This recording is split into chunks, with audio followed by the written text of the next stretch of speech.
नमस्कार, मैं जितेंद्र चतुर्वेदी। कहा राहुल गांधी इस बात की भविष्यवाणी कर रहे थे कि 2027 में प्रधानमंत्री नरेंद्र मोदी इस्तीफा दे देंगे। कहा अब ये दिखने लगा है कि दो कांग्रेस शासित सूबे जो हैं वो राहुल गिफ्ट करने जा रहे हैं प्रधानमंत्री को। यह सुनकर ठिठकिएगा नहीं, थोड़ा ठहरिए, क्योंकि जो खेल हुआ है वो बहुत बड़ा है। क्या है उसको थोड़ा समझेंगे, लेकिन पहले केरलम हो लेते हैं, क्योंकि केरलम में कांग्रेस ने वही किया है जो शुभेंदु अधिकारी ने पश्चिम बंगाल में किया था। तो अब सवाल उठता है कि शुभेंदु अधिकारी ने क्या किया था पश्चिम बंगाल में। देखिए, उन्होंने पश्चिम बंगाल के पूर्व मुख्य निर्वाचन अधिकारी को अपना सचिव बना लिया और इसके बाद कांग्रेस का पूरा सिस्टम जो है वो इस बात में लग गया कि ऐसा कैसे शुभेंदु कर सकते हैं। और चूंकि शुभेंदु ऐसा कर रहे हैं, इसका मतलब ये हुआ कि ये जो पूर्व मुख्य निर्वाचन अधिकारी हैं पश्चिम बंगाल के, इन्होंने फायदा पहुंचाया होगा बीजेपी को, तभी तो उनको इनाम मिला है।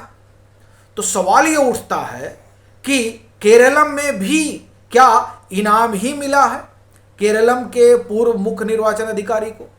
यह प्रश्न इसलिए खड़ा कर रहा हूं क्योंकि बीडी सतीशन साहब ने, जो मुख्यमंत्री हैं केरलम के, उन्होंने जिसे अपना सचिव बनाया है वो भी तो जो है पूर्व मुख्य निर्वाचन अधिकारी हैं केरलम के।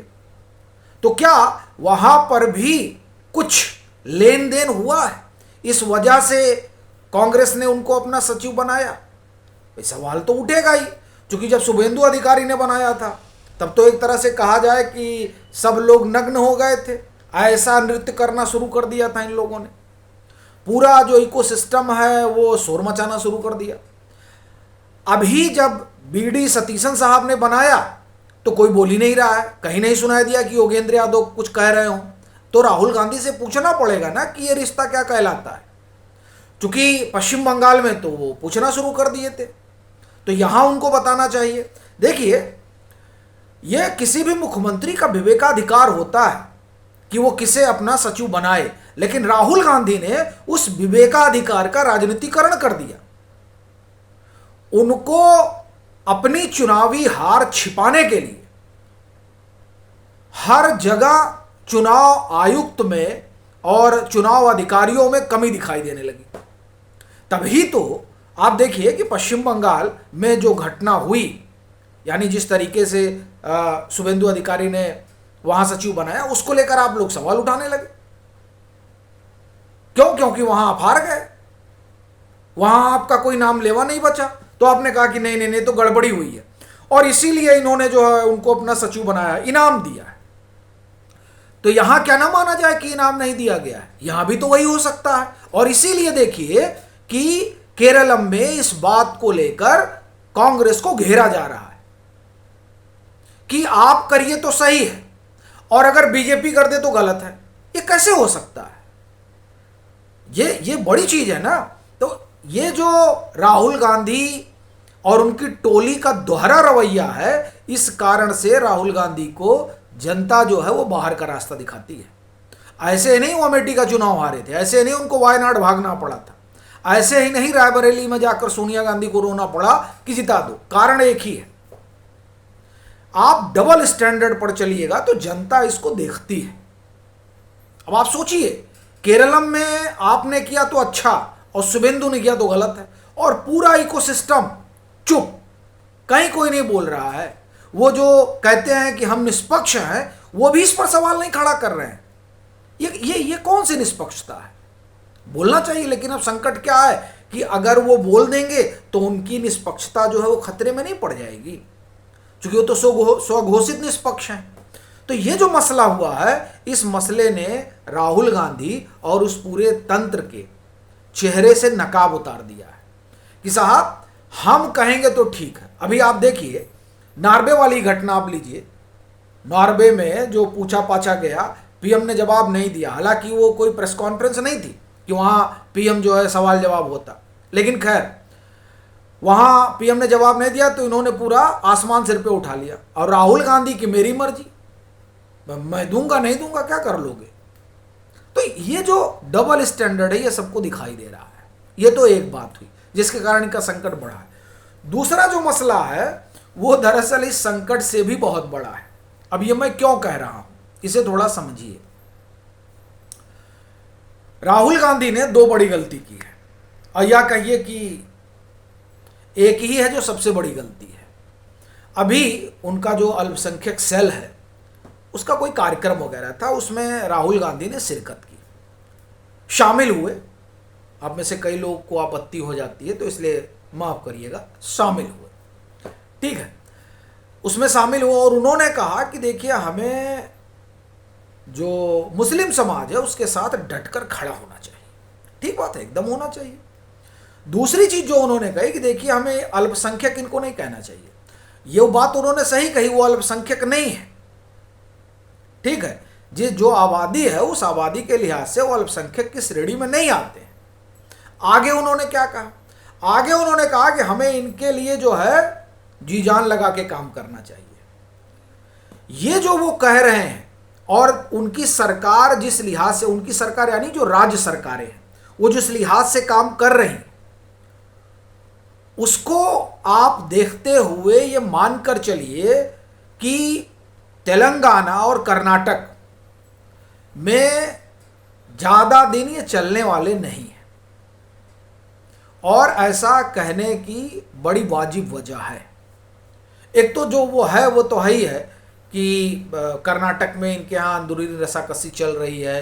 अब तय होगा, अगर मान लीजिए तय हो गया, डीके शिवकुमार को बना भी दिया गया, तो क्या सिद्धरमैया उसको बर्दाश्त कर पाएंगे? और अगर बर्दाश्त वो कर ले गए तो क्या कांग्रेस की सरकार वहां बने रहने देंगे?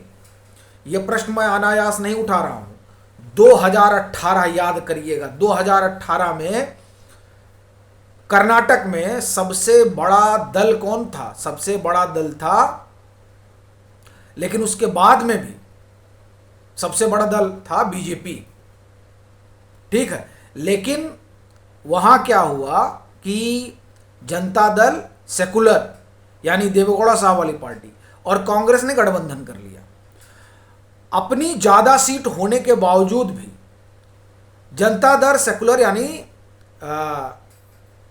इनके लड़के को, देवेगौड़ा साहब के लड़के को, एचडी कुमार स्वामी को मुख्यमंत्री बनाया गया। ये वहां के पॉलिटिकल सर्कल में वेल नोन चर्चा थी कि इससे सिद्धरमैया नाराज थे। और फिर 2019 में चुनाव के बाद, यानी लोकसभा चुनाव के बाद, वहां पर येदियुरप्पा साहब ने सरकार बनाई। और उस सरकार बनाने का कारण यही था कि सिद्धरमैया खुश नहीं थे कि कैसे, जब हमारा संख्या बल ज्यादा है तो मुख्यमंत्री तो हमें होना चाहिए था।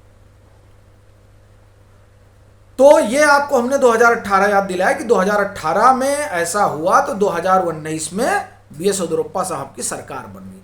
बीजेपी के पास संख्या बल था, लेकिन वो जो तोड़ फोड़ हुआ, उस तोड़ फोड़ के पीछे जो राजनीतिक दिमाग था, वो राजनीतिक दिमाग सिद्धरमैया का था, क्योंकि वो मुख्यमंत्री नहीं बने थे, वो नाराज हो गए थे, ठीक है। अभी भी देखिए, अभी भी डीके शिवकुमार के बरक्स अगर आप देखें तो सिद्धरमैया के अपने विधायक हैं।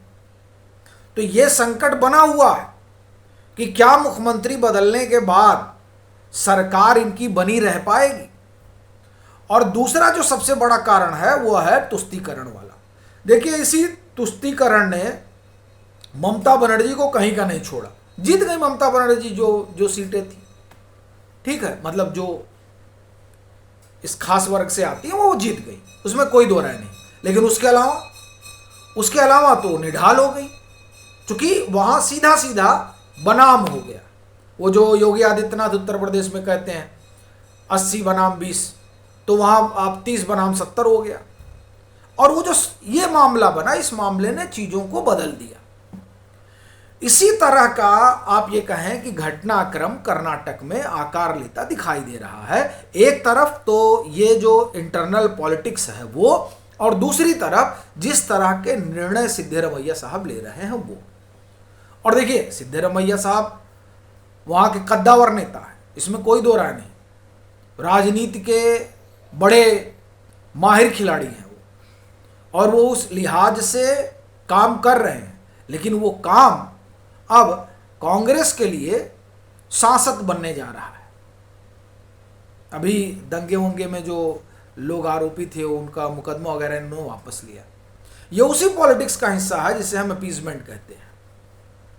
तो ये मामला जो है इनके लिए समस्या दे रहा है। और ये ध्यान रखिएगा, इसका असर सिर्फ कर्नाटक ही नहीं है, वो असर तेलंगाना में भी पड़ेगा।